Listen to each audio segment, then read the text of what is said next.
Back at Macmillan, we've done the initial analysis and we've told them what they need to do, told them where the issues are.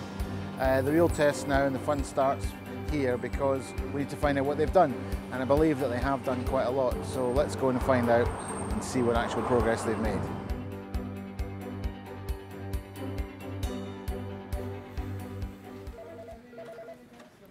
Good morning, IT Service Desk, Tom speaking. How can I help you?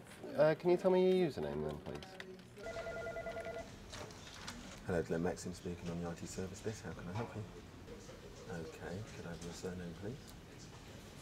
Just about the report and the sort of reaction to it, because I mean there were some things in there that were probably not such great reading initially. Yes. I mean, how have people taken to that? Because I know you shared it. You said you shared the report with I shared the full report with the team. Some of the reaction was, okay, this is a guy who's looked at a very small percentage of Macmillan staff, and they're not the full, the full Macmillan staff, and so there is a bit of, how should I put this? There is a bit of, well, this is a small number of people, and is that really the opinion of, if you'd done this exercise with 500 people, would the perception have been different?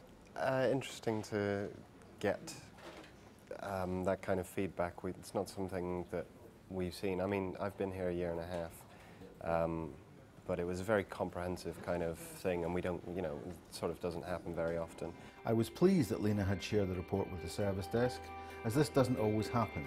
To address doubts over how representative the customer survey was, I found 2 frequent service desk users here in head office willing to go on camera with their feedback.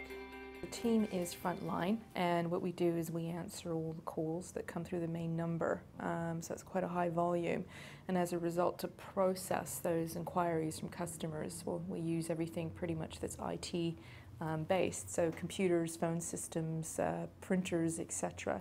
My job is to be the go-between so that the IT service desk can't get in all 200 calls when just there's one fault. It's to take all the calls from the front line, but just have one call going to the IT service desk. So if we were thinking about managing the expectation and introducing service level agreements, would that be something that was interesting to you?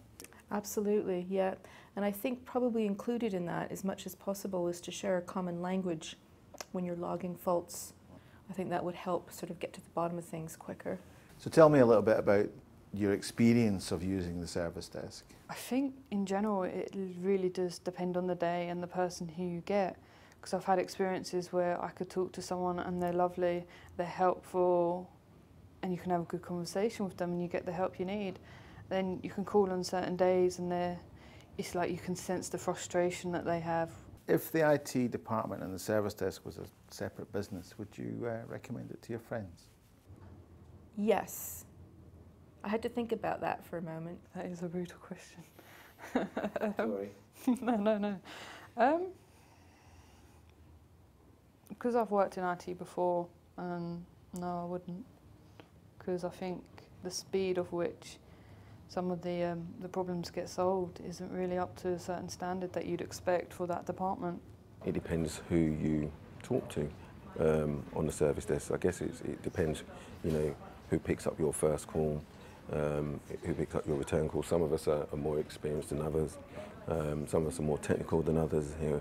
So you're going to get a different level of service on the service desk. It's very important to me that customers, regardless of who they speak to on the service desk, is getting that level of consistency in terms of how, I produce a guideline for the team so that they understand when they're handling calls that I expect everyone in the team to handle the calls in the same way. In terms of how our customers feel about us, in terms of how we interact with them, that wasn't a surprise.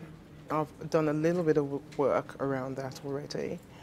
In terms of whether our customers would recommend us to their friends, I think everyone is a little bit shocked by that. It's been a few weeks since I was here before and we had the report, the presentation. What progress have you made since then? I actually actively listened in on calls for 2 days.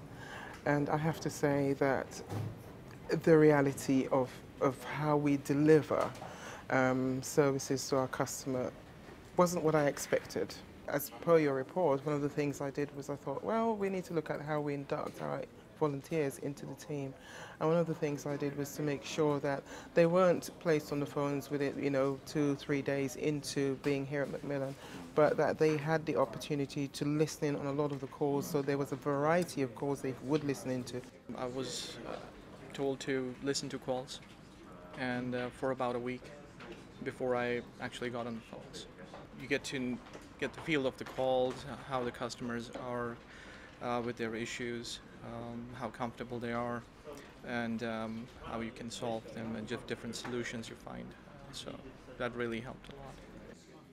We've done some site visits as a result of some of the stuff that came out of your report, and we are scheduling more site visits to all our other offices.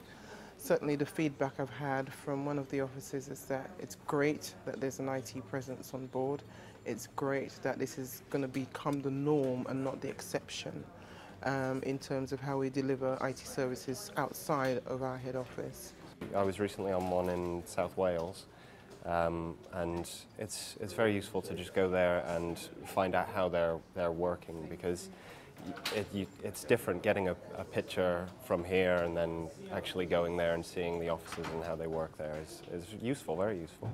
I think the users in the regional sites are just happy to see someone of an IT analyst on site, because it may be the smallest of problems, but and they feel that because no one's at hand, it's not worth reporting. When you're there, then they will bring these up with you, and you can deal with the issues there. And it's just really adding an extra level of service to the regional offices. Technically, we're very, very good at fixing issues, but wrapping that up in customer service wasn't very good. We have almost like a code of conduct that everyone is aware of. We've talked about it in the team meeting, and so as far as I'm concerned, everyone is on board with that now, and we have to work towards that. At the end of this visit, I'm happy that progress has been made. The report's recommendations on customer service, volunteer induction and service consistency are being tackled. We'll be back later in the year to see what else has changed for Lena, our service desk team, and their customers at Macmillan Cancer Support. I think the good thing is that it's a business that responds to the needs and is always looking to work together, but it's about finding ways of doing that more effectively. For me, the outcome would be for us to do another mini survey, find out what customers have thought since we've made those changes. And I'm definitely looking for some more positive outcomes.